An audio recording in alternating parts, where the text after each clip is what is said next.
नमस्कार. मोदक माई प्रस्तुत मानसीज कुकिंग स्टोरीजमध्ये आपलं सहर्ष स्वागत आहे. आज पुन्हा एकदा नव्याने आपण बघूया पीठ पेरलेली भोपळी मिरचीची भाजी. आता परवा 1/2 किलो भोपळी मिरची आली होती घरात. त्यापैकी एका भोपळी मिरचीची मी तुम्हाला भरीत बनवून दाखवलं आणि ज्या 2-3 उरल्या होत्या त्याचं मी पीठ पेरून भाजी करून दाखवते. ते इथे मी जिरे, मोहरी, हिंग फोडणीला घातलं. त्यानंतर 2 पोपटी मिरच्या चिरून घातल्या आणि त्यावर उभा चिरलेला पातळ कांदा घालून घेतला आहे. आता याला सर्व शक्यतो ना असं उभं चिरायचं, म्हणजे ते भाजीमध्ये छान अगदी वाटतं, वेगळंच अगदी टेस्ट येते त्याची. तुम्ही बघाल तर मी मिरच्याही उभ्या चिरून घातल्या आहेत. यात आता मी मीठ घालून घेणार आहे आणि पुन्हा एकदा व्यवस्थित परतून घेणार आहे, म्हणजे आपला कांदा लवकर शिजेल आणि छान म्हणजे तो क्रिस्पीही राहील.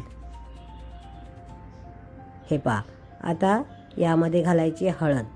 सगळं परतून झाल्यानंतरच हळद घालायची, नाहीतर त्याचा आपल्याला जो रंग हवा आहे तो मिळणार नाही. आता यामध्ये आपण जी भोपळी मिरची चिरून ठेवली ती घालायची.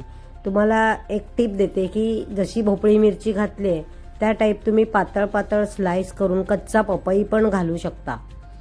थोडासा तो पातळ चिरायचा, म्हणजे मग तो शिजायला लवकर शिजतो.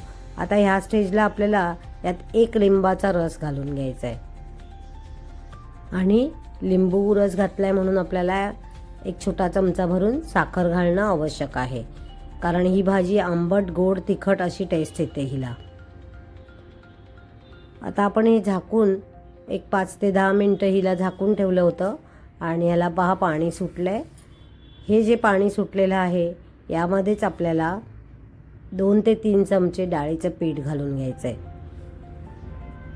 तर मी आता हे डाळीचं पीठ घालून घेते. तोपर्यंत तुम्ही लाईक, शेअर, सबस्क्राईब नक्की करा आणि कशी वाटली भाजी सांगायला बिलकुल विसरू नका. तर इथे मी आता ही पुन्हा व्यवस्थित सगळं परतून घेतलं आहे आणि पुन्हा एक 5 मिनिटासाठी झाकून ठेवणार आहे, कारण की आपलं हे डाळीचं पीठ कच्चट राहायला नको म्हणून. हे पहा, आता आपलं इथे डाळीचं पीठही छान शिजलंय आणि आपली भाजी तयार झाली आहे. यावर भरपूर कोथिंबीर घालून घ्यायची आणि मग आपण आडवा हात मारायचा. चपाती किंवा भाकरीबरोबर ही भाजी खूप सुंदर लागते. तर भेटूया उद्याच्या भागात. तोपर्यंत इथेच थांबते. एन्जॉय. Bye bye.